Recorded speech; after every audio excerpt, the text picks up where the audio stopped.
Hey everyone, and welcome back to the Deep Dive. Today we are tackling something pretty heavy, but super important. Yeah.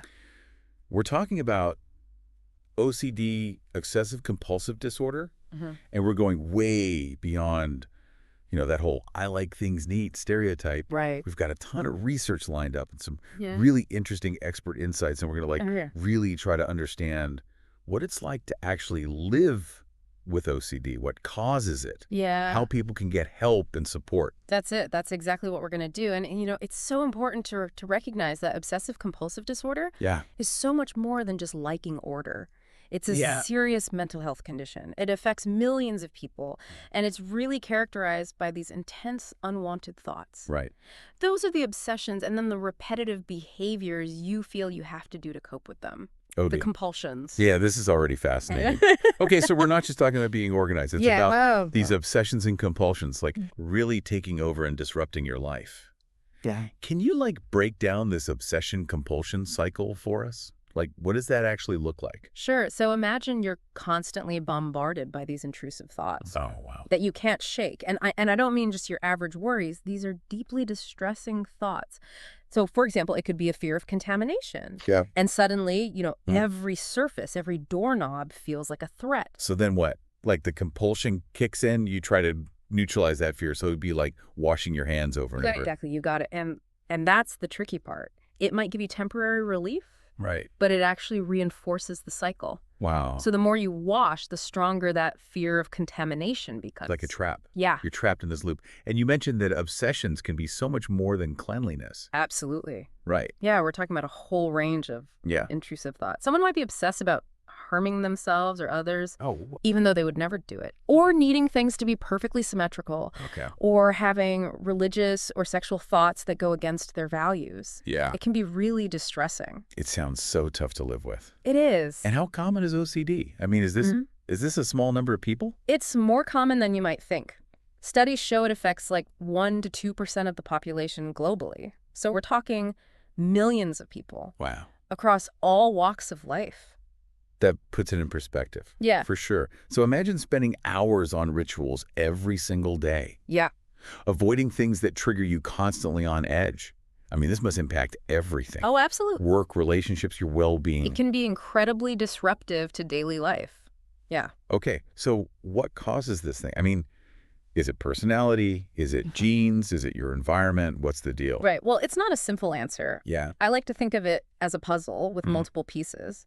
We're still researching the exact cause, but it likely involves a mix of genetic, neurological, and environmental factors. Okay, so let's unpack that puzzle. Yeah. You're saying genetics are involved, right? Definitely. Research has found a genetic link. Okay. So if you have a family history of OCD or similar anxiety disorders, you might be at a higher risk. Right. But it's not just about genes. So you might have the predisposition, but then something in your environment can kind of flip the switch or make things worse. Exactly. Things like major life stressors. Yeah. Trauma, even some infections can play a role. There's actually a condition called PANDAS, Right. where kids suddenly develop OCD after a strep infection. Yeah, I've heard of that. So it really highlights the complexity. Yeah, it's not just one thing. Right. It's a bunch of stuff. Right. And what about the brain? You mentioned neurological factors earlier. Yeah. What's happening up there? Well, brain imaging studies are showing that people with OCD often have different activity in certain brain regions, like the orbitofrontal cortex and the basal ganglia. These areas are involved in decision-making, habit formation, processing emotions. So are you saying that these brain regions are kind of stuck in overdrive? Yeah. Making it hard to break free from those obsessive thoughts and compulsions? That's a great way to put it, yeah. And then you've got the neurotransmitters, especially serotonin, which helps regulate mood. Imbalances in serotonin are also thought to be linked to OCD. Okay, so we're seeing how genes, brain structure, even things like infections can all kind of come together to create this perfect storm for OCD.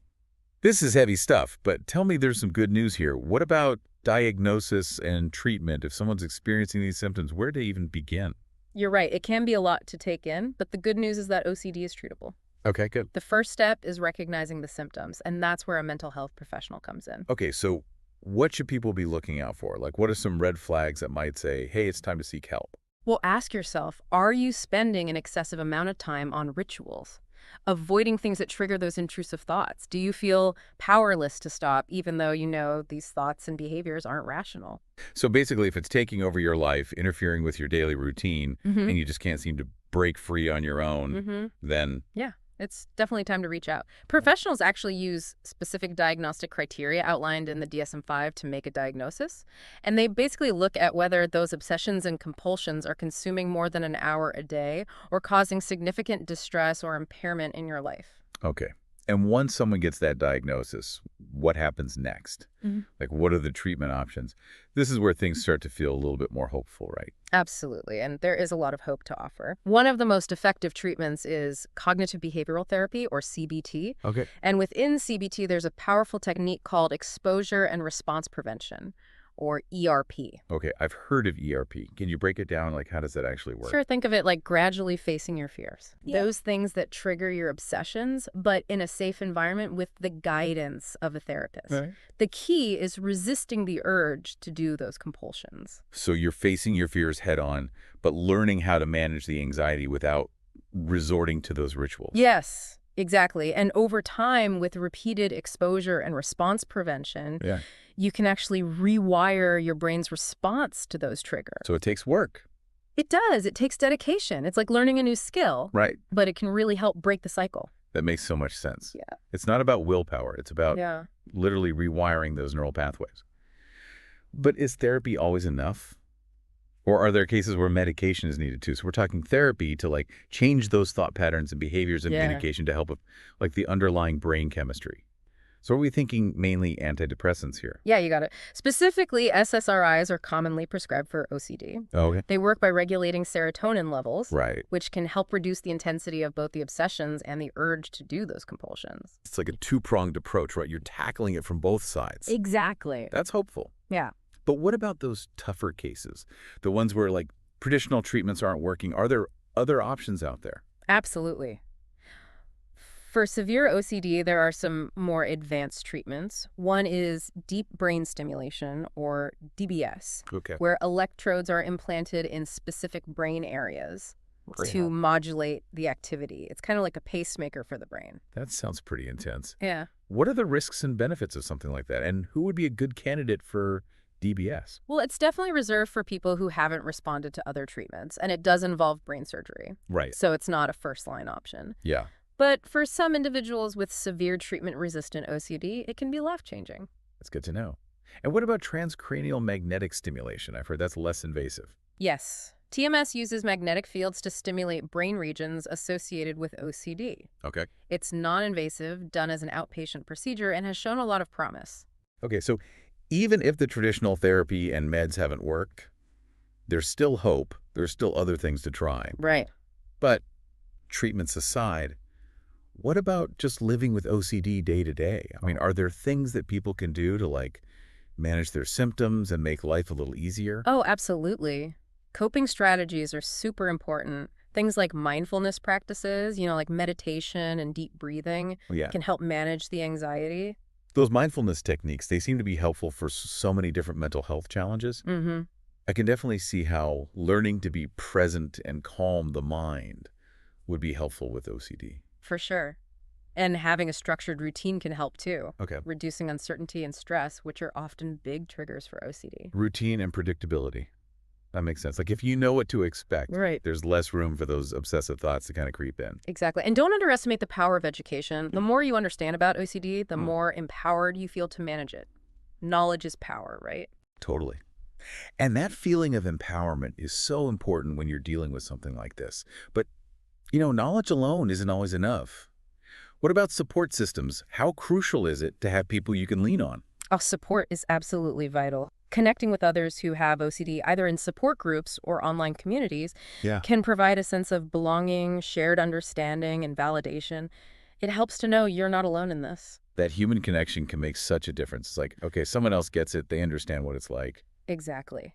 And speaking of understanding, I think it's time we tackle some of the common myths about OCD.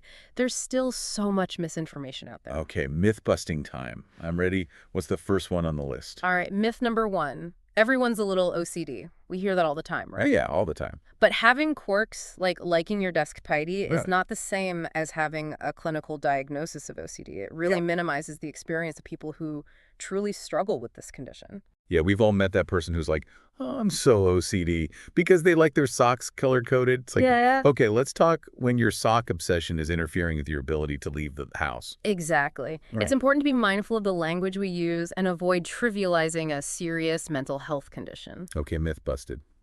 What's next? Myth number 2. OCD is just about cleanliness. Yes, fear of contamination is a common symptom, but it's not the whole story. Right. OCD covers a wide range of obsessions and compulsions far beyond just hygiene. It's much deeper than that, for sure. Right. And last but not least, myth number 3. People with OCD can just stop if they try hard enough. Ooh, that's a tough one. This one's especially damaging because it implies it's all about willpower, Right. when in reality it involves complex brain processes that require professional treatment. So it's not a character flaw or a sign of weakness. It's a real condition. Yeah. And it's not something you can just snap out of. That's why education and understanding are so crucial. The more we learn about OCD, the better equipped we are to support those who are affected by it. I agree. This deep dive has been really eye-opening for me, and I hope it's been helpful for our listeners as well. Mm-hmm. But before we wrap up, I want to circle back to something you mentioned earlier, hope for the future. Is there reason to be optimistic about the outlook for people with OCD? Absolutely. The landscape of OCD treatment is constantly evolving. We're seeing new medications being developed that target specific neurotransmitters involved in OCD, offering more tailored approaches to medication management. So more personalized treatment options. Mhm. That's encouraging. What other areas of research are you excited about? Well, there's a growing interest in the gut microbiome and its potential role in mental health, including OCD. Wait, the gut microbiome. You're talking about the bacteria that live in our digestive system. What does that have to do with OCD? I know it sounds strange, right? Yeah. But research is suggesting that the trillions of bacteria in our gut can actually influence brain function. Wow. I never would have guessed that. So what does the research say about the gut microbiome and OCD? Well, it's still early, but some studies have shown differences in the gut bacteria of people with OCD compared to those without it. That's mind-blowing. Mm. So could probiotics or dietary changes potentially play a role in treatment down the line? That's what researchers are exploring. It's definitely an area to watch. And beyond the scientific breakthroughs, there's also a growing movement to raise awareness about OCD and reduce the stigma surrounding it. That's so important. The more we talk openly about these mental health challenges, Right. the less shame and secrecy there is, and the more people feel comfortable seeking help. Exactly. And, celebrities like Howie Mandel and Jessica Alba have been very open about their experiences with OCD, which has been huge for raising awareness. It's so powerful when people use their platform to shed light on these issues.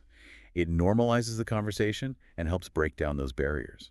It does. And then there are organizations like the International OCD Foundation doing amazing work to educate the public, support research, and advocate for better access to treatment. So it's like this multi-pronged approach. Mm-hmm. Scientific advancements, awareness campaigns, advocacy efforts, Yeah. all working together to make a difference. You got it. And it is making a difference. We're seeing more people getting diagnosed earlier, receiving effective treatment, and leading fulfilling lives despite OCD. That's what it's all about. Giving people the tools and support they need to manage their condition and thrive. But let's be honest, OCD doesn't just affect the individual, right? Right. It has ripple effects on families and loved ones, too. You're absolutely right. Often family members feel helpless not knowing how to best support their loved one who's struggling. They might even experience their own emotional distress and burnout. So how can families best support someone with OCD? What are some concrete things they can do? Well, first and foremost, education is key. Learning about OCD helps family members understand what their loved one is going through and how they can be most supportive. So starting with those mythbusters we talked about earlier is a great first step. Exactly. Families also need to understand they can't fix their loved one's OCD. Right. It's not about willpower or logic. Yep. It's about offering compassion, patience, and understanding. That makes sense. It's about being there for them emotionally, not trying to force them to change. Right. And it's important to set boundaries. Family members shouldn't enable compulsions or participate in rituals. It's a tough balance, but it's about finding that sweet spot between being supportive without enabling those behaviors. So how do you strike that balance? Where do you draw the line? Well, it takes open communication and probably some trial and error. Each family will have to figure out what works best for them. But the key is supporting their loved one in seeking professional help and sticking with their treatment plan. That's really helpful advice. Yeah. And remember, self-care is crucial for those family members too. They need to take care of their own emotional well-being throughout this process. Absolutely. Supporting someone with OCD can be draining, so prioritizing their own mental health is essential. It's like the oxygen mask on an airplane. You have to put your own on first before you can help others. Great analogy. And I imagine there are resources out there for families too, right? Places where they can connect with others who understand and get the support they need. Definitely. There are support groups, online forums, tons of educational materials. All of those can provide valuable guidance and support for families navigating this journey. It's about building a network of support, not just for the individual with OCD, but for the whole family. And I'm thinking this extends beyond the family, right? Like communities play a role too. Schools, workplaces, faith communities. Yeah. All of these environments can contribute to a more understanding and accepting atmosphere around mental health. You're so right. It's about creating a culture where people feel comfortable talking about their mental health and seeking help without fear of judgment. And that's how we chip away at the stigma and create a more inclusive and supportive society for everyone. This has been such an insightful conversation. We've covered so much ground from the history of OCD to the latest research and everything in between. It's been a true deep dive. I think we've achieved our goal of shedding light on this complex condition and offering a hopeful outlook for the future. But before we wrap up this section, I want to leave our listeners with a thought. We've talked about understanding empathy and support, but how do we actually translate those concepts into action in our daily lives? That's a great question. It's about walking the walk, not just talking the talk. Exactly. So what does that look like? Well, I think it starts with simple things like being mindful of our language. Okay. Avoiding those casual phrases like, I'm so OCD, or that's my OCD kicking in, because, those really trivialize the very real experience of people living with this condition. Right. It's like, oh, you think that's OCD? Let me tell you what actual OCD feels like. So being sensitive to the language we use and recognizing how our words can impact others. What else? It's about being willing to listen without judgment. If someone opens up about their OCD, be present. Offer support and validate their experience. And even if you don't have the perfect words, just being there for them and letting them know they're not alone can make a world of difference. Exactly. And if you're concerned about someone, encourage them to seek professional help. Let them know there are effective treatments out there and that recovery is possible. That's such a powerful message to send. There's hope, there's help, and there's a whole community ready to support those affected by OCD. But what about the legal side of things? Are there protections in place for people with OCD? Absolutely. Individuals with OCD are protected under various laws, most notably the Americans with Disabilities Act, or ADA. So that means they have rights in areas like employment, housing, and education. Exactly. The ADA prohibits discrimination based on disability, which includes mental health conditions like OCD. So an employer can't refuse to hire someone just because they have OCD. That's right. They're also required to provide reasonable accommodations to employees with OCD. What would be some examples of reasonable accommodations in the workplace? It could be things like flexible work hours to accommodate therapy appointments or allowing for brief breaks to manage anxiety. It's about recognizing that individuals with OCD might need some adjustments to perform their jobs effectively. So it's about creating a work environment that is supportive and understanding of their needs. Exactly. And it's important for individuals with OCD to know their rights and to advocate for themselves if they encounter discrimination. This legal framework is so important for ensuring that people with OCD have equal opportunities and are treated fairly. It's about leveling the playing field and creating a more just and inclusive society for everyone, regardless of their mental health status. And that brings us back to the importance of education and awareness. The more we understand about OCD, including the legal protections in place, the better equipped we are to support those affected by it. Knowledge is power. And in this case, it can empower individuals with OCD to advocate for their rights and access the support they need. I couldn't agree more. By fostering a culture of understanding and acceptance, we can create a world where OCD is no longer seen as a barrier to success, but rather as a challenge that can be overcome with the right support. Beautifully said. This has been an incredible deep dive into the world of OCD, and I feel like we've only just scratched the surface. There's always more to learn, but I hope our listeners are walking away with a deeper appreciation for the complexities of this condition and the resilience of those who live with it. I hope so too. And that they feel inspired to continue this conversation, to challenge the stigma surrounding mental health and to advocate for better understanding and support for everyone affected by OCD, because together we can make a difference. I wholeheartedly agree. Well, before we officially move on to our final thoughts, is there anything else you'd like to add? Any last insights for our listeners? You know what really strikes me is the power of storytelling. When people with OCD share their experiences, it not only helps to break down stigma, but it also creates a sense of connection and hope for others who are struggling. It's like they're saying, you're not alone in this. I've been there, and there is a way through. Exactly. Those personal stories are so powerful because they humanize the condition and remind us that behind the diagnosis, there's a real person with hopes, dreams, and a unique journey. And those stories can inspire others to seek help, to challenge their own misconceptions, and to become advocates for change. I agree. So to anyone out there listening and struggling with OCD, know that your story matters. Share it, connect with others, and never give up hope. Beautifully said. And to those who don't have OCD, listen to those stories, educate yourselves, and be an ally. Together, we can make a difference. I couldn't have said it better myself. Well, on that note, we're ready to move on to our final thoughts for this deep dive into the world of OCD. Thank you for joining us on this journey of discovery and understanding. You know, as we've been exploring OCD, one thing that's been on my mind is this interesting connection between OCD and creativity. Oh, really? Yeah, it seems counterintuitive, right? You've got this rigid, anxiety-driven condition, Yeah. and then this like free-flowing world of creativity. It does seem like they would be total opposites. Right? Like, how can you be creative when you're stuck in those rigid patterns and behaviors? But the more I think about it, the more I'm seeing how OCD could actually fuel some pretty amazing creative expression. It's fascinating, isn't it? It's a real paradox. It is. But there are tons of examples of artists, musicians, writers, even scientists who have channeled their OCD into groundbreaking work. Okay, so how does that work? Are they using their obsessions and compulsions as like inspiration, almost like a muse? In some cases, yes.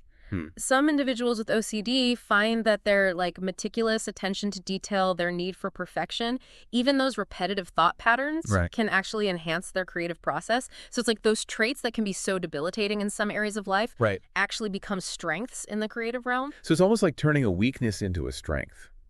I can see how a writer, for example, who obsesses over every word and every sentence could create some incredible writing. Exactly. Or a musician who's driven to practice for hours on end, perfecting every single note. Yeah. That kind of dedication can lead to extraordinary technical skill. It's like they're tapping into that intensity and focus that OCD brings, but they're channeling it in a positive way. Exactly. And even those intrusive thoughts and anxieties that are so characteristic of OCD can be transformed into powerful creative fuel. Wow. So taking those dark negative emotions and turning them into something beautiful and meaningful, that's pretty amazing. It is. It's like alchemy transforming pain into something that inspires and connects with others. Do you have any like favorite examples of people who have done this, who have taken their OCD and like channeled it into art? Oh, there are so many.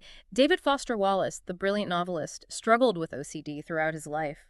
His writing often explored themes of anxiety, isolation, and the human condition with such depth and insight. Yeah. It's clear that his OCD really influenced his work. His books are so raw and honest. You can almost like feel the intensity of his thoughts and emotions coming through on the page. Yeah, absolutely. And then you have someone like Michelangelo, the Renaissance master. Historians believe that he might have had OCD given his intense focus on detail. Wow. His relentless perfectionism, his tendency to work himself to exhaustion. Wow, I never thought about that.